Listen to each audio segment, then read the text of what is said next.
mianatra eo tongotrao.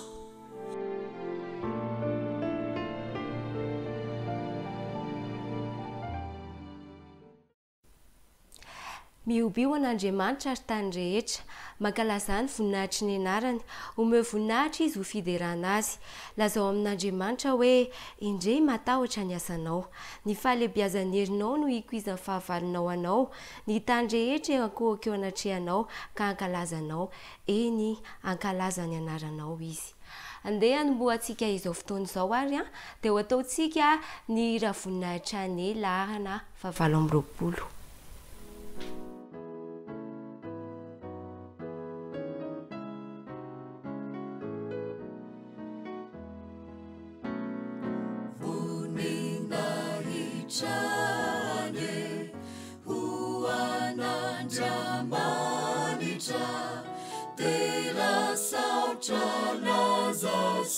Aukasanta chaluavu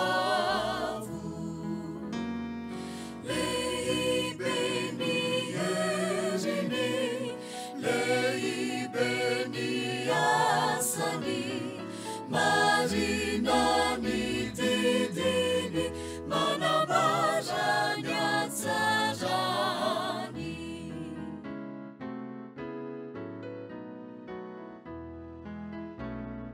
Saurehetra ariza makatuni tenini kamirindra sueri baiderani pari heni enyandanitra marusi mamiratra ni eti antanikyo sesena sadikantu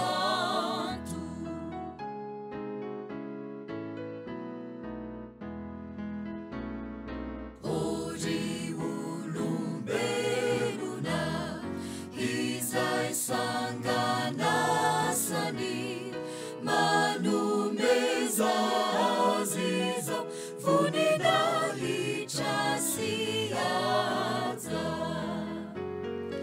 ianau nusambatra nutaini fatratra tiani raurikyo bahuvolamena tsara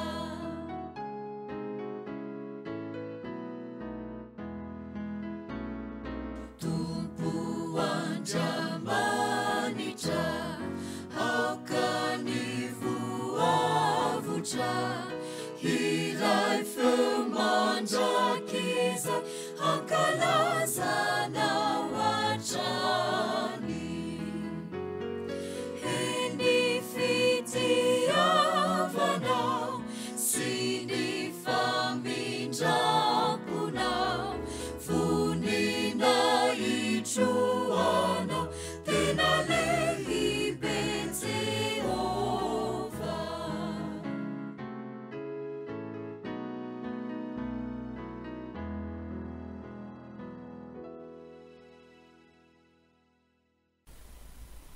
Dia ary isika hiaraka hanondrika ny lohantsika hivavaka. Andriamanitra rainay tsara, midera sy mankalaza ary mamey voninahitra anao izahay fa tratra izao sabato izao indray. Mamindrafo mamelany elokay satria mpanota tsy mendrika izahay, tsy misy miafina aminao fa ho tanay.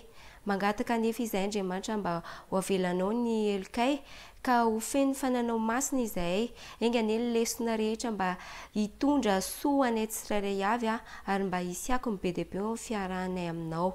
Fa amin'ny anaranao Jesosy ny angatanay vavaka, misaotra indrindra Tompo. Amen.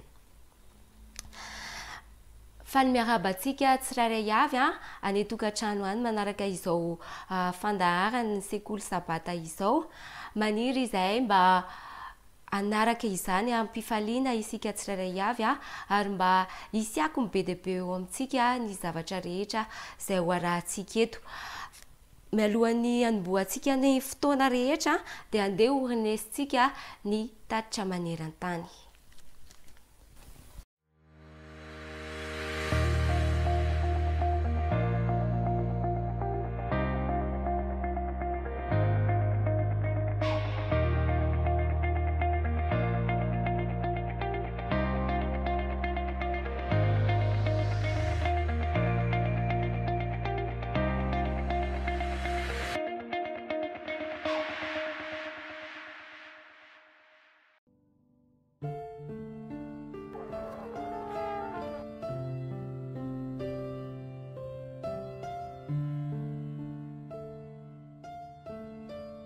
ilay trano-tsotra teo aloha dia lasa toerana manokana sy tena ilaina ny Sri Lanka. Noho ny fanatitra sabata 17 tamin'ny 757 no nahafahan'ny fiangonana adventista tany Sri Lanka nividy tany izay nisy trano tany Kandy, tanàna ao amin'ny faritany afovoan'ny nosy. Ny nofinofy tamin'izany dia mba ahafahana manorina tom-pahasalamana lehibe. Ny trano dia nahafahan'ireo mpitantsoratra anankiroa, mpitsabo roa niasa miampy hevitra fandraisana marary sy fivarotam-panafody. Nivoatra trano izany mandrapatonga azo hôpitaly fanta-daza ary tamin'ny 1770 dia nisy fanatitra ny sabata 17 hafa indray izay nahafahana nividy tany any Jasan anitarina ny hôpitaly tamin'izany. Ny hôpitaly adventiste Lakeside no iray amin'ireo toerana anankiroa manome tolotra feno amin'ny fitsaboana ao amin'ny tanan-dehibe faharoa be olona ao amin'ny firenena. Fanatitra ny sabata 17 hafa tamin'ny 2770 sy 1770 no nahafahana nanorina trano vaovao ho an'ny hôpitaly, nefa dia mila olona hiasa ao ihany koa izany. Nasiana ary ny fiofanana mandritra ny roa taona ho an'ireo mpiasa. Tamin'ny 74 dia nanangana centre d'influence izy ireo mba hanamorana ny fifandraisana amin'ny mponina, manolotra programa fialana amin'ny sigara sy fitiliana ny centre. Nosokafana ho an'ny rehetra ny toerana tsy hanavahana finoana na saranga. Na ny mpiasan'ny hôpitaly na ny tsy adventista dia samy navitrika amin'ny hetsika izay natao. Tamin'ny taondasa dia olona 30 eo ny tonga mivory isan-tsabata ao amin'ny efitra ny fivavahana ao amin'ny hôpitaly. Ny fantatra farany dia 10 amin'izy ireo no manaraka fampianarana ara-baiboly ary efa vonona ny atao batisa. Tanteraka izany rehetra izany noho ny fanatitra izay natolotra ao tamin'ny sabata 17. Hatramina angonana vola tamin'ny 770 ka hatramin'izao dia mitahy ireo vahoakany any Sri Lanka Andriamanitra mba ahafahan'izy ireo mizara ny afatry ny fanantenana amin'ny mpiarabelona. Isan-telo volana dia azonao atao ny manohana ny tetikasa toy izao. Misaotra anao mivavaka sy manohana azy ireny amin'ny fanatitra ny sabata 17.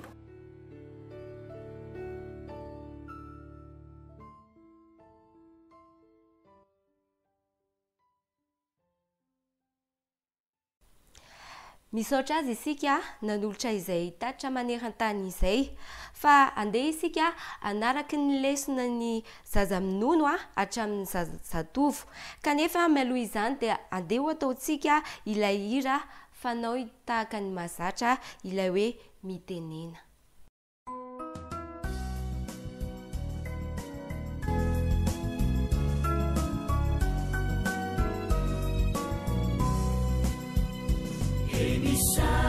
Chanao Jesu malalo chachizao futona mamizao yanaranai atungu chao izai piana chao kuambitenenare Jesu malalo izai ainuchalana Irate nyadamina itwechapechaka wampunaya kuambitenenare Jesu malalo izahai ainuchalana kairate nyadamina itwechapechaka wampunaya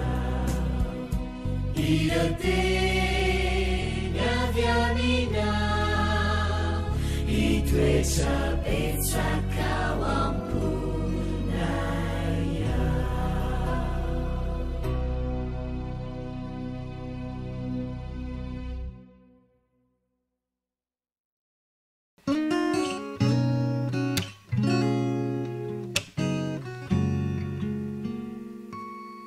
Faly miarahaba ny zazaboty rehetra indray tratra n'izao sabata fitsarana izao. Andesika rehetra hiara isotra an'Andriamanitra dia akambana ny tanana ondrika ny loha akipy ny maso. Andriamanitra misaotra anao zahay no fitiavanao anay indray. Nomenao fitahiana izay nandritry ny enemana dia mbola omenao fitahiana koa mba hiara hitsahatra aminao izao sabata masina izao. Misaotra indrindra Jesosy io. Mba omeo fahendreny zahay na dia zazaboto aza mba hoendry tsara pakatoa ny dada sy neny dia pakatoa anao amin'ny anaran'i Jesosy. Amen. Noa ny lohateny lesontsika indray nandritra ny herinandro dia hoe nanao samby fiara Noa o nanamboatra samby fiara. Ny tsy anjery ao amin'ny Jeremia 2:7-9 minao fa mahay daholo nareo andao hiaraka merina isika isa 2:3 hoenoinay ny feon'i Jehovah Andriamanitray. Bravo! Rehefa hitan'Andriamanitra raiky izy ny zavaboary namboariny dia hoy izy hoe indro tsara indrindra izany.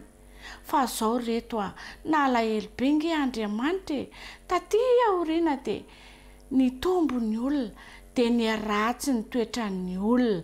Tsy niraran'Andriamanitra nge izy ireo tena tsy niraran'Andriamanitra izy fa olona vitsivitsy kely fotsiny no nirara azy tia azy tamin'ny zavatra izay nohariana.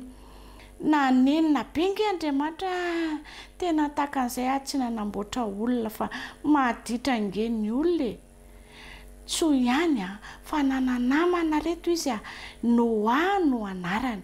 Naman'Andriamanitra nge Noa dia hoy izy hoe andeha hiresaka amin'ny namako dia niresaka tamin'ny Noa izy. I Noa tian'Andriamanitra izy dia matahotra an'Andriamanitra izy makatoa an'Andriamanitra i Noa dia niresaka tamin'ny Noa izy. Noa za malahelo be mihitsy fa maditra ny olona tsy makatoa dia oravako nge ny tany oravako ny tany dia andefa orana be dia amin'izay feno rano ny tany oravako. Ka noho izany manamboary ianao samby fiara ngeza be mba hiarovako anao sy ny ankohonanao satria Noa sy ny ankohonany tian'Andriamanitra dia makatoa an'Andriamanitra ry zareo. Dia anamboatra samby fiara ngeza be ianao misy rihana 3. Hainareo zany rihana 3 zany miakatra ny tohatra aloha miakatra dia tonga ao ambony dia mbola miakatra indray faharoa dia tonga ao amin'ny rihana faharoa dia mbola miakatra ny tohatra indray fahatelo dia tonga ao amin'ny rihana fahatelo. Iny 3 miakatra ny tohatra izay le atao hoe rihana 3 avo be zany dia le izy koa lava be avo be dia lava be. Natoron'Andriamanitra ny Noa raiky izy ny zavatra tokony ataony amin'izany fanamboarana samby fiara izany dia nanamboatra an'ilay samby fiara Noa dia Isema dia Hana dia Jafeta ny anaran'ny zanany dia niaraka namboatra tamin'ny dadany an'ilay samby fiara zareo dia nampian'olona hafa koa zareo nanamboatra an'ilay samby fiara. Lasary zareo nakany an-tsaha nikapa hazo izy hazo gofera hony no anamboarana azy dia nataony hazo fisaka be dia be le hazo gofera dia zao asiana lakôly le izy nikambana tsara dia amin'izay tsy tafiditry ny rano. Narahan'Andriamanitra narahany Noa izay zavatra nasain'Andriamanitra nataony satria pakatoa izy dia nataony tsara tarehy tokoa ilay samby fiara raiky izy. Vitan'ny Noa ilay samby fiara dia voalaza tao amin'ny tenin'Andriamanitra tao fa hoe nakatoa Noa dia namboariny tsara nataony avokoa izay rehetra nolazain'Andriamanitra. Rehefa makatoa an'Andriamanitra koa isika raiky izy dia mikarakara antsika koa izy. Ny olona tian'Andriamanitra dia makatoa azy ohatra ny nataony Noa mihaino ny teniny dia makatoa azy. Engane mba ho mpakatoa an'Andriamanitra avokoa dada sy neny dia zoky dia zandry dia isika zazaboto koa ho mpakatoa an'Andriamanitra avokoa isika satria mihaino ny tenin'Andriamanitra dia manao izay asainy atao dia tsy asainy atao tsy atao. Ndao ary vavaka Jesosy zokinay misaotra no fitiavanao anay fa nanome lesona anay ianao fa tokony mihaino ny feonao dia makatoa ohatra ny nataony Noa. Dia taio izay rehetra atao trano mba ho mpakatoa amin'ny anaran'i Jesosy. Amen. Dia farana indray ny anjarantsika zazaboto amin'ny fotoana manaraka indray toy izy nany samby fiaran'ny Noa dia mametraka mandra-pioana velomandray.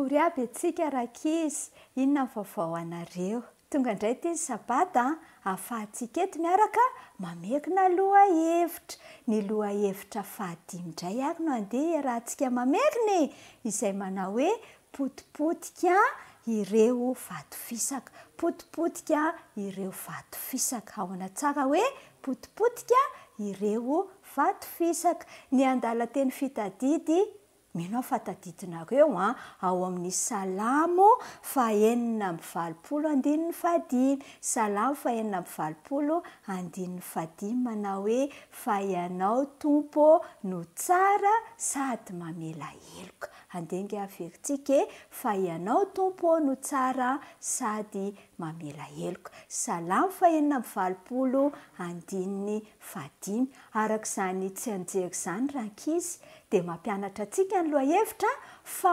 Andriamanitra dia mamela heloka ary tsy hoe mamelamela heloka fotsiny izy fa tena mamela heloka andenge ny averitsika ny tantara izay tantaran'izy hatrany moa ny tantarany zanak'Israely tonga teo amin'ny tendrombohitra Sinay tokoa ary zao rankizy Andriamanitra iresaka tamin'ny Mosesy anome azy ny tety folo ny zava-nisy anefa dia zao naharitra lavabe ary naharitra elabe ny resaka ny fanaovan'i Mosesy tamin'Andriamanitra tao atendrombohitra tao ka rehefa nahita an'izany reto zanak'Israely reto dia nieritreritra izy fa tsy ahita amin'ny Mosesy intsony nefa Andriamanitra koa dia tsy hitany zareo dia inona hozy izy nareo no nataony inona ireny nataony ny teny tamin'ny Arona rahalahy Mosesy izy hoe zay hozy izy anamboary Andriamanitra hafa izay hita amin'ny masonay amin'ny alalan'ny reto firavakanay reto dia inona tokoa moa fa dia nanaovan'ny Arona andriaman-kafa omby volamena vita tamin'ireo firavaka ry zareo zany rakizy zanak'Israely ary dia nanompo sy nirahira ny deran'ity andriaman-kafa ity izy ireo tamin'izay fotoan'izay nefa dia Andriamanitra nahita ny zavatra rehetra nataondry zareo ka dia niteny tamin'ny Mosesy hoe jereo ange ny zavatra ataony zanak'Israely andany ianao midina ozy izy jereo ny ataony dia nidina tokoa rakizy Mosesy ary rehefa nahita nyty adalàna lehibe nataony zanak'Israely ity Mosesy dia tezitra mafy ka dia ilay didy folo izay nosoratany tanan'Andriamanitra tamin'ny vato fisaka anankiroa dia natsipo Mosesy ka rehefa natsipo Mosesy dia vaky sy potipotika ilay didy folo teo amin'ny vato fisaka roa izay nomen'Andriamanitra.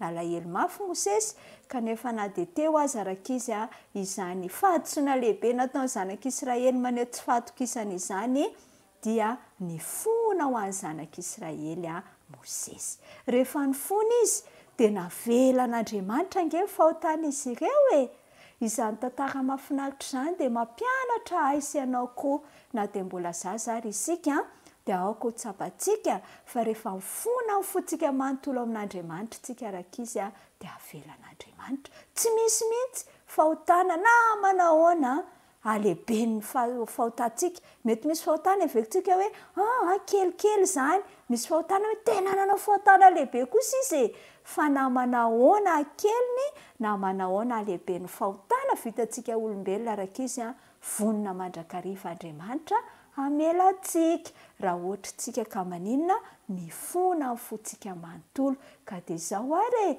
andehitsika hitondra ny fahotantsika eo an-tongotry Jesosy dia hifona fotsika manontolo mba hahazahoantsika famelan-keloka ka dia ho zaza izay voavela heloka daholo eny ny ankizikely rehetra satria ilay Andriamanitra ivavahantsika dia tena mpamela heloka tokoa dia ho tahiny Jesosy manokana indray ary ianareo samy voavela heloka daholo dia izay indray ny androany mametraka amin'ny mandram-piaona indray dia manaova sabata mahafinaritra samy io zaza endry daholo ao amin'ny Jesosy veloma ary eo.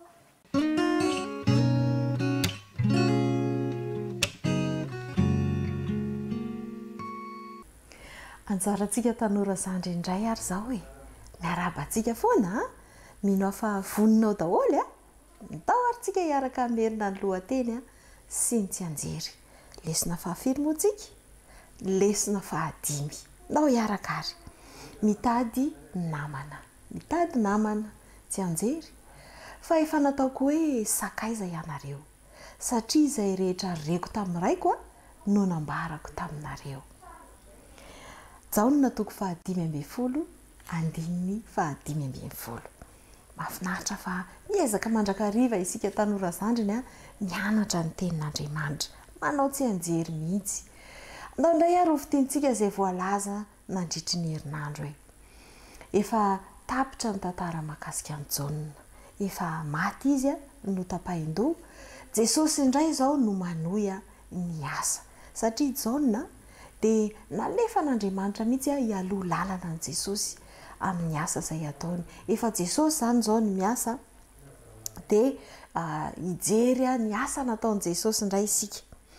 Rehefa nanomboka nitory ny filazantsara Jesosy, nitory ny fibebahana tahaka ny Jaona ihany koa Jesosy, ary nanao asa feno fahagagana isan-karazany, dia hitan'i Jesosy fa maro ireo vahoaka izay liana nitady famonjena, ary indrindraindrindra nilan'ireo afatra mahatonga fanantenana ao amin'izy ireo. Tian'izy ireo mihitsy ny afatra izay nentin'i Jesosy, ary namelombelona ny fanahin'izy ireo. Be da be mihitsy ireo vahoaka no te handray izany afatra izany.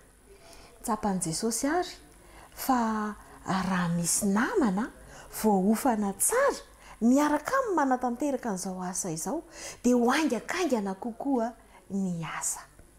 Dia tamin'izay fotoana izay dia nanapa-kevitra Jesosy fa andeha hitady namana izy.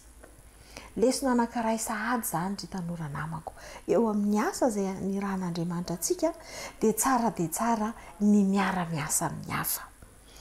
Nandeha tokoa ary Jesosy, taiza izy nitady mpianatra teny amoron-dranon'ny Galilia, teny amoron'ny farihin'i Galilia izay nisy lehilahy mpanarato. Iza ny hitany voalohany indrindra? I Simona sy Andrea. Ireo dia mpirahalahy ary tena mahay miara-miasa, tsy mba le mifanilonilika ireny na mifanjana, fa tena miasa tsara izy mifanampy tsara ary manao asa mifony.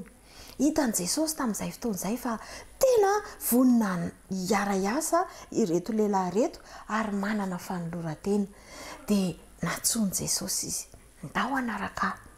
Dia nasehoany tokoa izany fahavononana izany avy izy ireo dia nanaraka an'i Jesosy. Faly izy satria fantany fa ho atao mpianatra izy ao anatin'izany fiantsoana izany. Rehefa natazana ireo namany izy teny amoron'ny ranon'ny Galilia ihany nisy any Jakoba sy Jaona niara-niasa tamin'ny dadany, tena nofahofantanana izy. Jakoba, Jaona.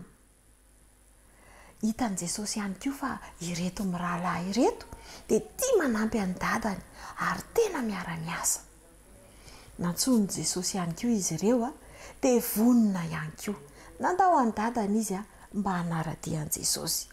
Teo aloha dia fahitantsika sahady fa ny olona izay tia miasa mifony ary mahay miara-miasa amin'ny namana, mifanampy amin'ny ankohonana, dia anisan'ny olona izay tena tian'i Jesosy hiara-iasa aminy.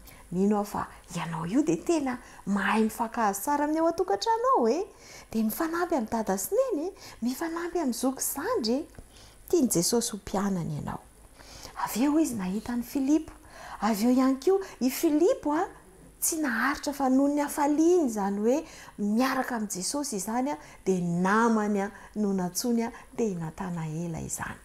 Hitantsika tao anatin'ity lohahevitra ity fa moramora kokoa ny mizara ny momba an'i Jesosy amin'ny namana. Moramora kokoa ny mizara ny filazantsara amin'ny olona akaiky anao, ary izay indrindra ny fanirian'i Jesosy. Izay ny tian'i Jesosy ho fomba fiasantsika. Ianao tanora io, mananamana ianao raha nisy zavatra nahafaly ianao nataon'i Jesosy ianao dia zarao amin'ny namanao, zarao amin'ny ankohonanao. Fa izay ny afatra nampitain'ity lesona ity hoe azontsika zaraina amin'ny namantsika tokoa ane Jesosy, ary nampianatra antsika fa mora ny mizaran'i Jesosy amin'ny namana, ary andeha isika nanapa-kevitra izarany izany fitiavan'i Jesosy sy ny vaovao mahafaly izany amin'ireo akaiky antsika indrindra. Dia izay indray ary mahakasika ny lohahevitra iny. Ataovy tsara mandrakariva amin'ny fanapahan-kevitra. Rarosoa mandram-piona indray.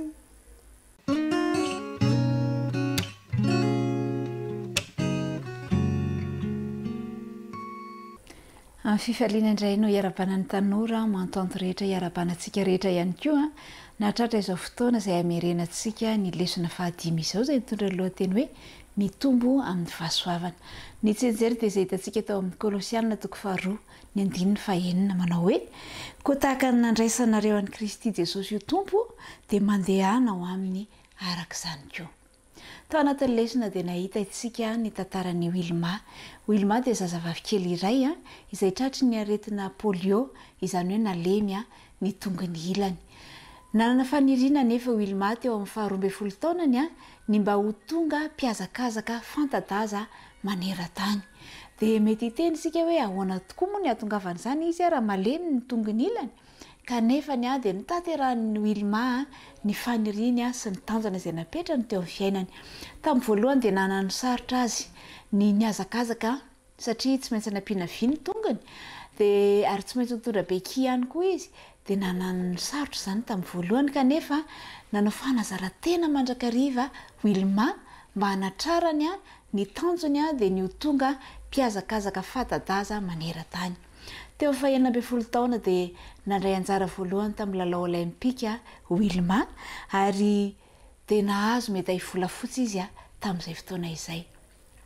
Dia tsy nijanona teo izy fa nifetena nanao azakazaka mandrakariva mba azony ny médaille volamena ary tsy mora izany satria Wilma dia zazavavy Amerikanina mainty hoditra ary tao anatin'ny fianakaviana sahirana ihany koa izy kanefa napetrany mazava ny tanjony ary nifetena izy mba hahafahany nahazo ilay médaille volamena. Nahazo médaille volamena intelo misesy tokoa mantsy izy taty aoriana. Nitady ny satroboninahitra mety olo ihany Wilma fa isika kosa ry tanora mantoanto dia nitady ilay satroboninahitra tsy mety olo. Miazakazaka eo amin'ny tany fihazakazahana isika amin'izao fotoana izao dia miteny ny Baiboly hoe mahonona tena ao anatin'izany mila ezaka mafy. Mety hoe ao amin'ny zavatra hohanina, ny zavatra atao, ny torimaso, ny rano sotroina raha ho an'ny mpiazakazaka mitady ny satroboninahitra mety olo. Kanefa isika izay mitady ny satroboninahitra tsy mety olo koa dia mila fifehezan-tena ao anatin'izany hazakazaka izany. Ny mahafinaritra nefa dia izao omen'Andriamanitra hery isika dia ny fanahy masina mba hanampy antsika amin'izany hazakazaka izany ka tsy mihazakazaka fotsiny isika fa manana mpanampy ao anatin'ilay hazakazaka izay atao. Tsy hoe akory hoe tsy maintsy manao an'izany isika mba ho voavonjy, tsy izay akory ny antony hamonjenantsika fa satria efa novonjena isika dia sitrakitsika indrindra no manao izany fifehezan-tena izany mba ho voninahitr'Andriamanitra mba hahazoantsika ilay satroboninahitra izay efa nomeny antsika. Dia nyzao ary dia mametra tanjona eo amin'ny fiainanao. Ny ray aman-dreninao eo vonina hanampy ianao mandrakariva, tianao ireo afaka hanampy ianao amin'ny hazakazaka ao izay ataonao na eto amin'ny hazakazaka izay atao eto tany na amin'ny hazakazaka izay ahazoana amin'ny fiainana mandrakizay. Fa indrindra moa ilay Andriamanitra izay namorona anao dia tena tianao tokoa ary vonina ny hanampy ianao amin'ny hazakazaka izay ataonao. Dia apetrao ny tanjonao ary amin'ny hazakazaka ataonao, apetrao ny fifehezan-tena rehetra mba hahafahanao mahazo ilay satroboninahitra tsara indrindra dia mitomboa ao amin'ny fahasoavana isika tsirairay avy. Miratro sory tanora mantoanto.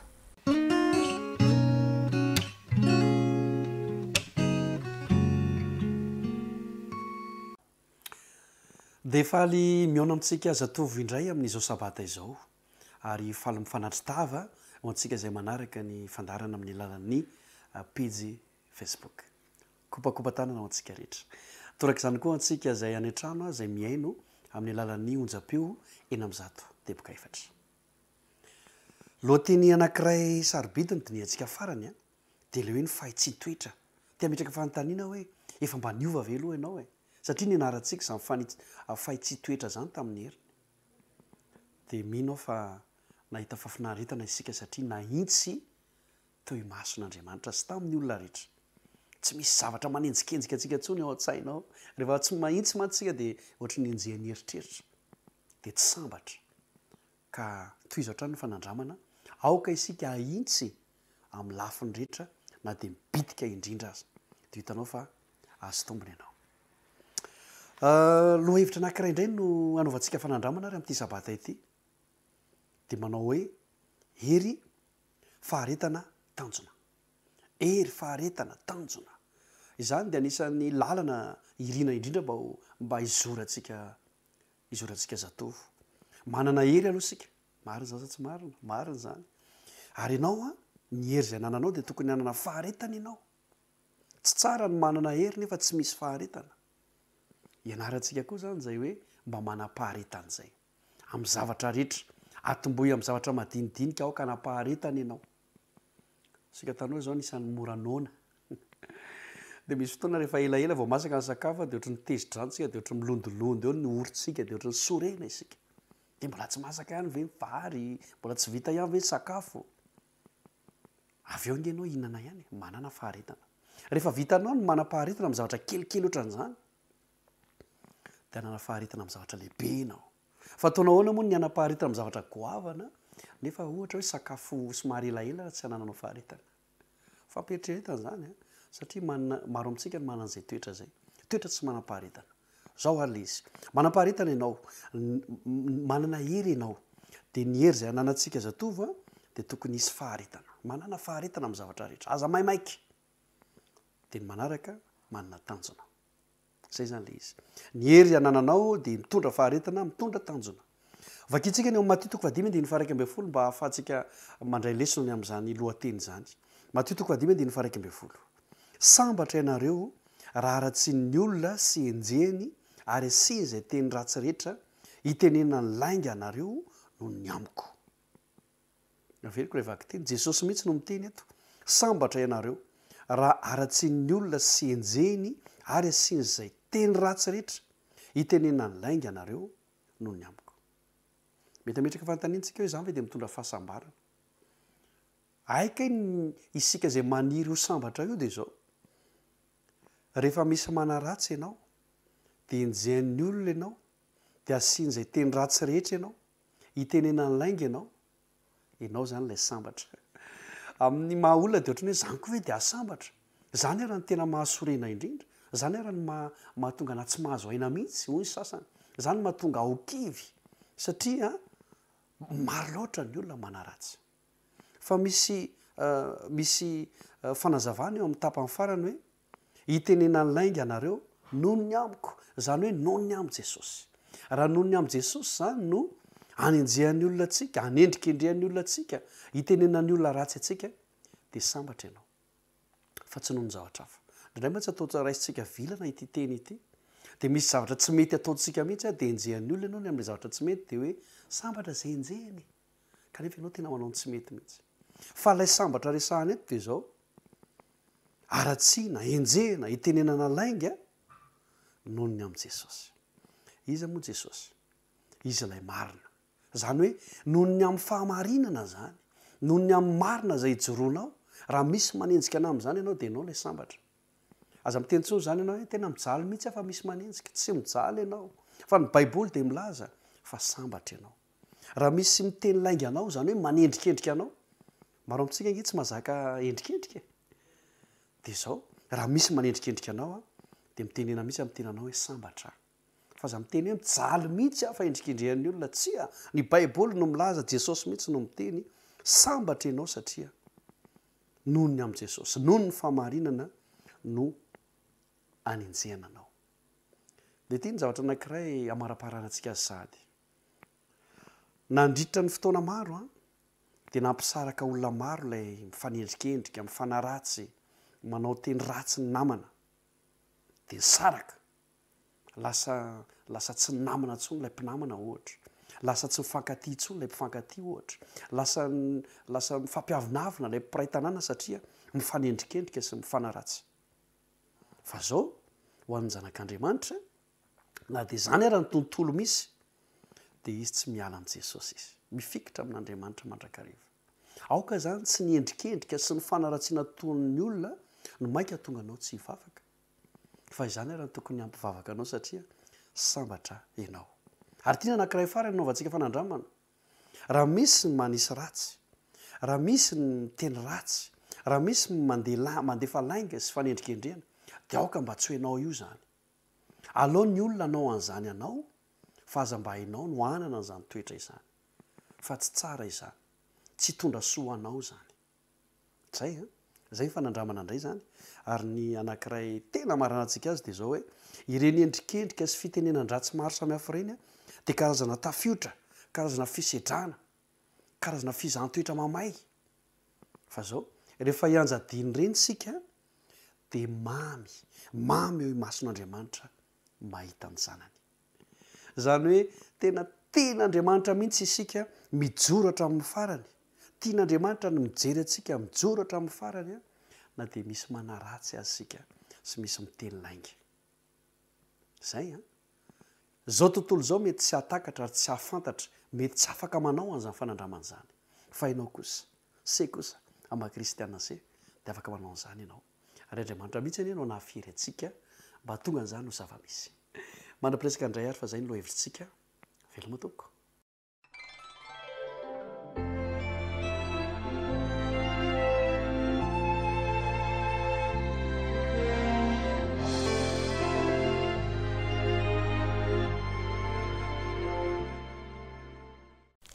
isaorantsika izy ireo nanolotra izay lesona izay fa nirina dia mba tsy handalo fotsiny fa asony ankizy kely sy ny tanorany ireny lesona ireny andeha indray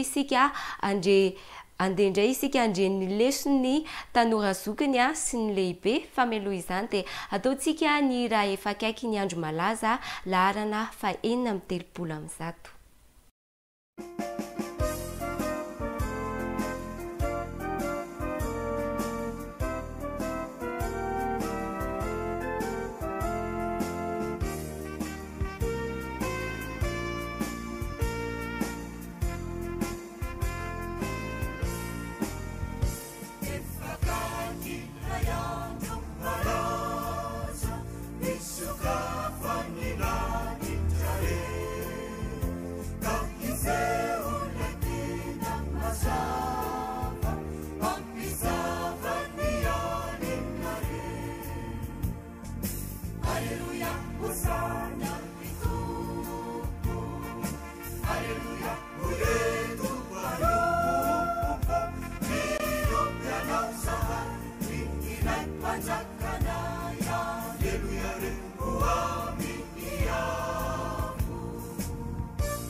faly miarahaba atsika tsirairay avindray tonga soa amin'ny fiarahana mamerina ny lesona amin'ity sabata ity mirary sabata feno fitahina ihany koa atsika rehetra efa lohahevitra fahadimy sahady sika zao ry Tanora Sokiny a.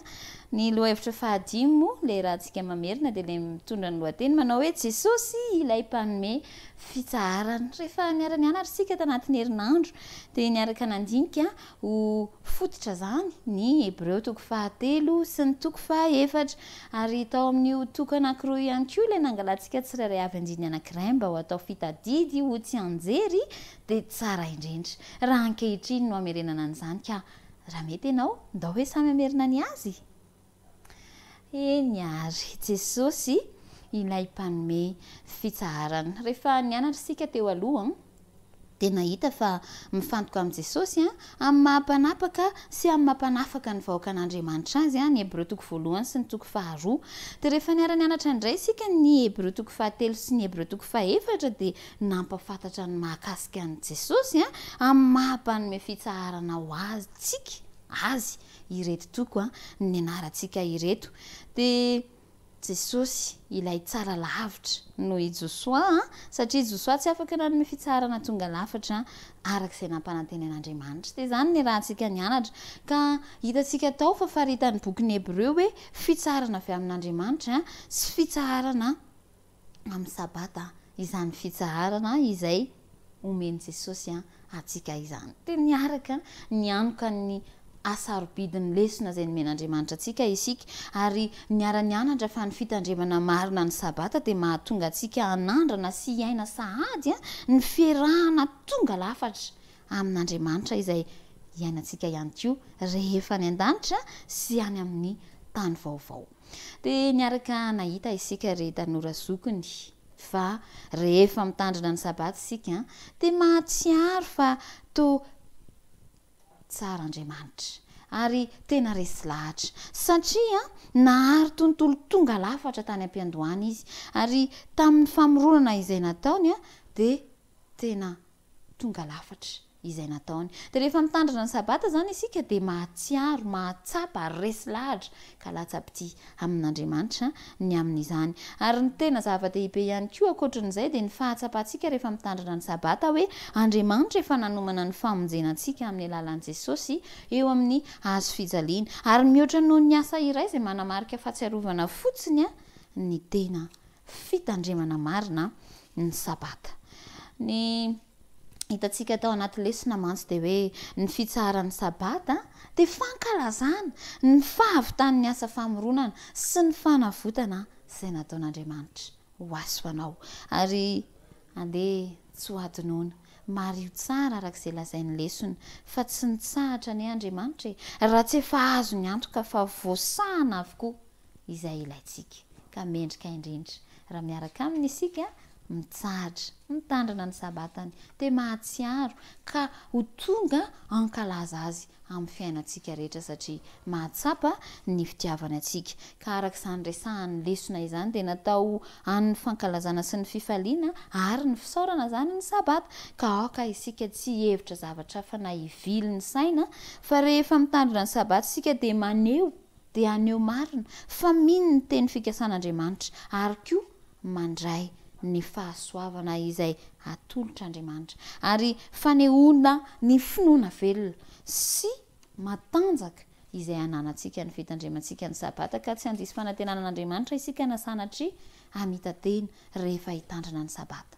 Miantso antsika ary satria famantarana ny herin'i Kristy mba hahatonga antsika ho masina raha arak'izay niresahany lesona tamintsika ny sabata dia nomena ho an'izay rehetra ataon'ny Kristy ho masina ihany koa zany dia zasainao mba tsy ho diso anjara. Ka miantso antsika mba tsy hanao kitoto ny amin'ny fitandremantsika ity sabata ity fa amin'ny famantarana ny heriny manamasina ny sabata izay mantsy dia nomena n'izay tonga anisan'ny Israelin'Andriamanitra amin'ny alalan'i Kristy ny sabata.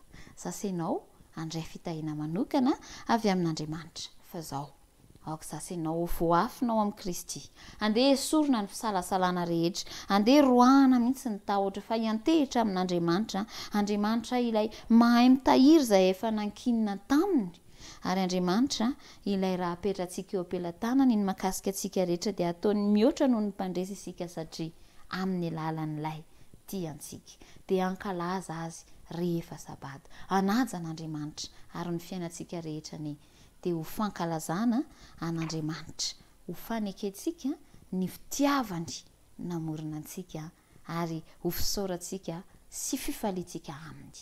Andriamanitra ne ampiaina asy ianao an'izany hoe fifaliana, ho fiderana, ho feno fisaorana tokoa ny sabatantsika androany satria dia andraisantsika fanamasinana avy aminy, andraisantsika ny fitahiana sesehena izay efa nomaniny. Mirary sabata feno fitahiana ro an'ny tsirairay avy ary mandra-piona indray.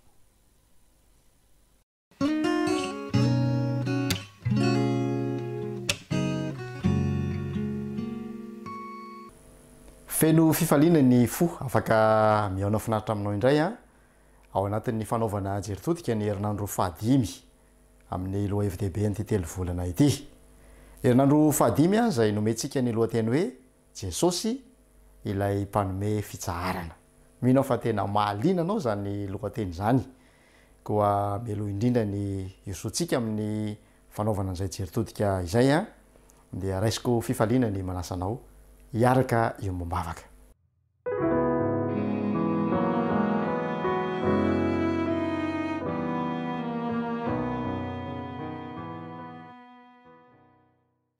Andriamanitra arainay tsara sady be fitiavana ny an-danitro, atolotra eo anao ny saotra, ny dera, ny voninahitra ambony indrindra satria ianao no mendrika andray izany. Tianay raha tononinao anay tsiraray avy, isam-batan'olona, isan-tokantrano, ny fiadanam-po, ny fahirezana eo am-piainona ny teninao. Avelao ny elokay ary sokafo ny fonay andray zany teny zany amin'ny mpifaliana fa ataonay amin'ny anaran'i Jesosy ny vavaka. Amen.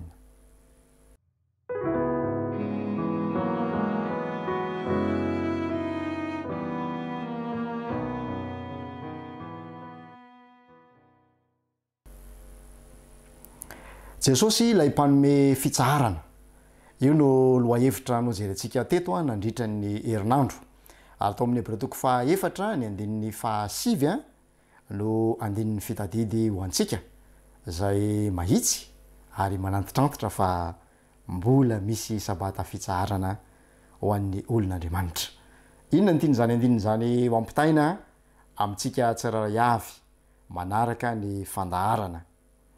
Mifantoka amin'ny fametrahana an' Jesosy eo amin'ny seza fiandrianana mampanapaka sy mpanafaka azy ny Hebreatoko voalohany sy ny toko faharoa. Ny toko fahatelo sy toko fahefatra kosa dia mampahafantatra azy amin'ny mampanome fitsarana ho antsika rehetra azy ary manana n'izany tombontsoa izany isika izay manaraka ny fandaharana. Rehefa mitandrina ny sabata mantsy isika ary mpiara-mianatra ajaina dia mahatsiaro fa nanome izay rehetra ilaintsika Andriamanitra ary raha namorona n'izao tontolo izao sy nanavitra izao tontolo izao teo amin'ny hazo fijaliana izy. Ny fitandremana marina ny sabata nefa ankoatra ny famerenana ao an-tsaintsika ny famoronana dia mahatonga antsika ihany koa hanandrana sahady eo amin'ity tontolo tsy lavo rary ity ny ho avy izay nampanantenan'Andriamanitra ho antsika tsiraray avy.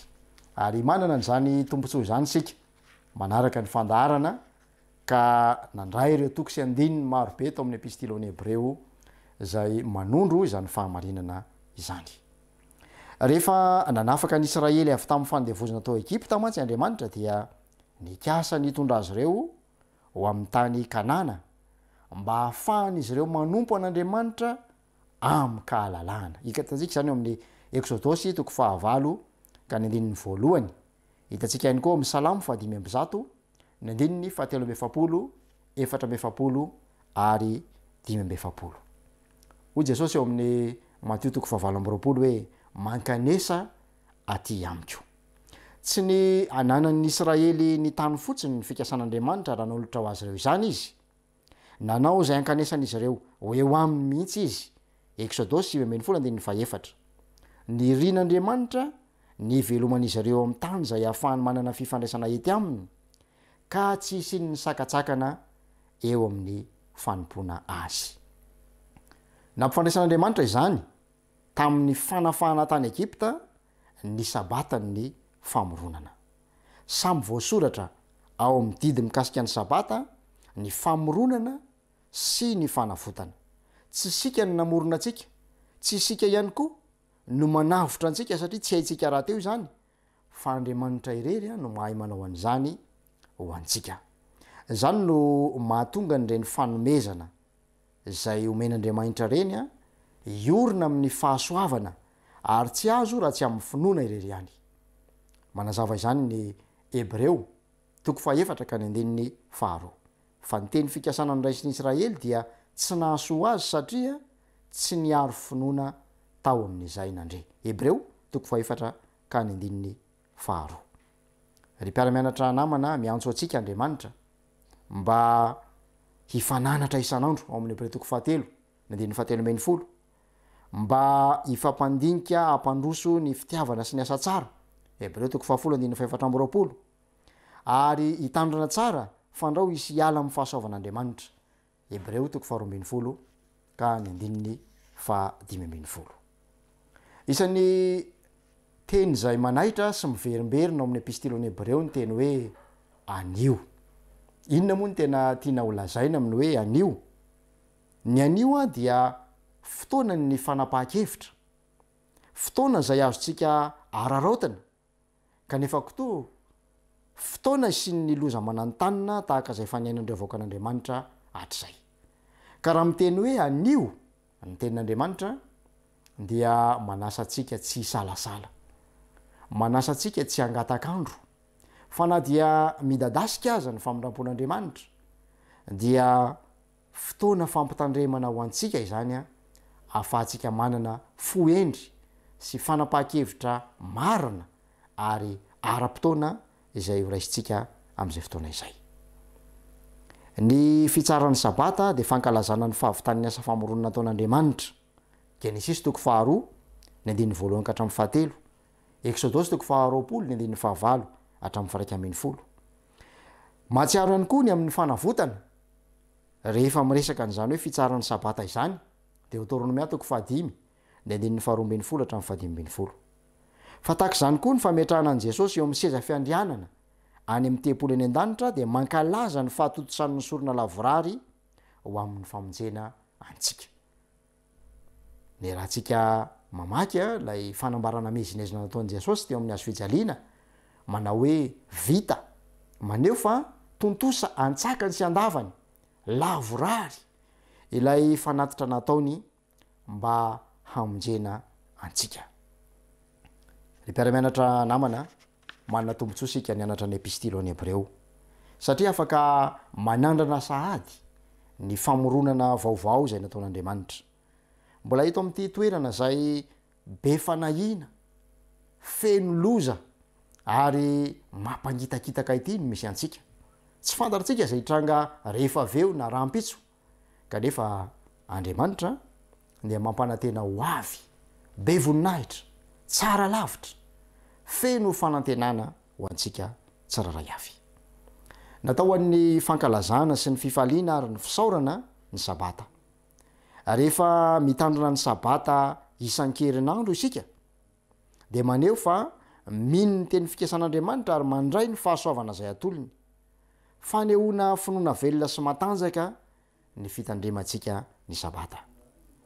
Raha jerena ny asa dia azo heverina fa ny fitandremana ny sabata no maneho ny faharesen-dahatra ao anatintsika ny amonjenantsika amin'ny alalan'ny fahasoavana noho ny finoana ny Kristy irery ihany. Mifanohitra amin'ny fijeriny be sy ny maro manao hoe ny olona mitanana ny sabata dia teo hamarinina amin'ny asan'ny lalàna.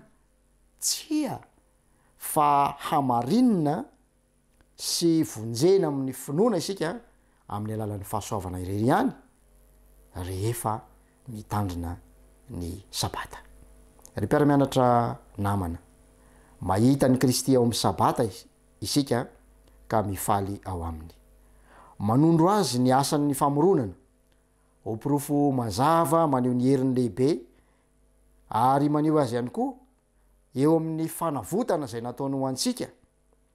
Ka isaky ny mitsahatra amin'ny sabata isika dia mahatsiaro ireo fahamarinana rososina zay tsy azo sarahana ireo, dia ny famoronana aneketsika fa izy ny tompon'ny zavatra rehetra eny hatramin'ny fiainantsika aza, sy ny fanavotana dia ny nividianany antsika tamin'ny fanandevozan'ny fahotana ka nanomezany antsika fahafahana afaka manompo azy am'kalalahana am'mpifaliana tahaka n'ireo vahoaka ny Israely nafahana avy tamin'ny fanandevozana tany Egypta. Mino fa nitondra fifaliana ho anao, fahalalana vaovao anao iny fiaramianatra zay nataontsika teto nitran'ny herinandro arak'izay voalaza sy amafisy ny Hebreo toko fa 4 ny fasivy fa mbola misy sabata fitsaharana ho an'ny olon'Andriamanitra. Mirary sabata feno fitsaharana fifaliana fitahina ho antsika tsiraray avy nanaraka ny fandaharana ary manasanao andao hiaraka hisaotra an'Andriamanitra hivavaka.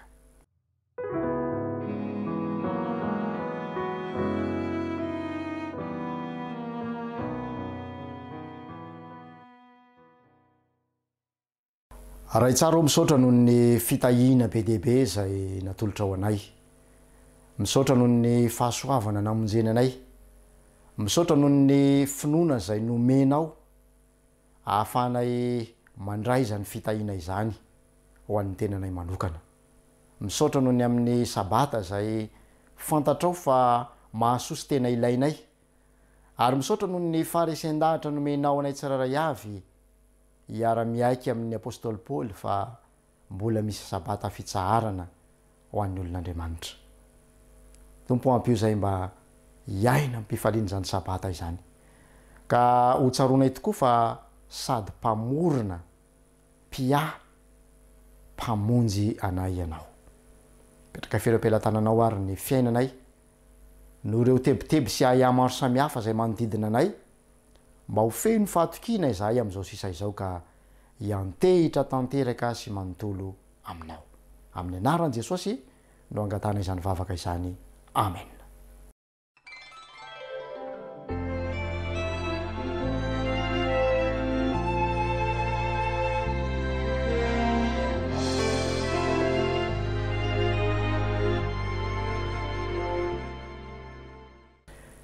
Minao fa miaraka resy lahatra amiko ianao fa novidina lafo tamin'ny rano Kristy isika dia nomena fahafahana ary nomena tombotsoa sy fitahina sesehena ihany koa.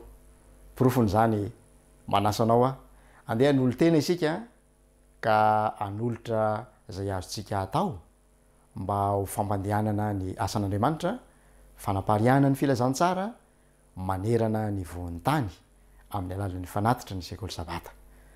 Raisiko tombotsoa sy fifaliana ny miaraka aminao anatin'izany fotoana fanolora-tena manokana izany ka ity feonkira ity no entsika mantanteraka zany fanompapavahana masina izany.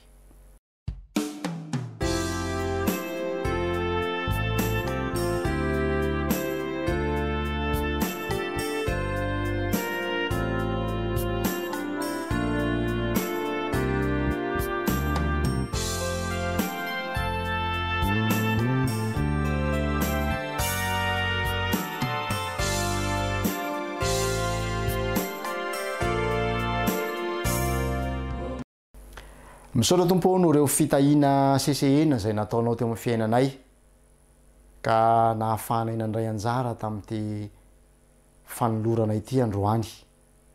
Misaotra noho ny famoazanao tamin'ny alalan'ny fanahinao masina ka nahafahanay nanokatra ny tananay, nanokatra ny paosinay sy ny poketranay, nahafahanay naneho fa nekenay ny fifidiananao ho mpiara-miasa aminao. Mino sy matoky zahay fa ho fitahina ho anay zany nahafahanay nanolotra izany sady ho fitahina ho an'ny hafa ihany koa ary ho voninahitry ny anaranao. Petraka fena-pelantananao ny fiainanay, ny hoavinay, ny fanapaha-kevitray, ny fanoloran-tenanay mba ho raisinao zany ka ho tehirizinao noho ny fahasoavan'i Jesosy ireriany. Amin'ny anarany no angatana ny vavaka. Amen. Ny mpiara-miasa rehetra zay nanotontosan'ny fandaharana teto dia napita teny fisaorana, fankasitrahana, fankatelemana ho anao mpiaino sy mpijery ajaina nanaraka ny fandaharana ary ihany koa mapita ny mandrapiresaka ao amin'ny manaraka indray. Samy io tain'Andriamanitra. Veloma tompoko.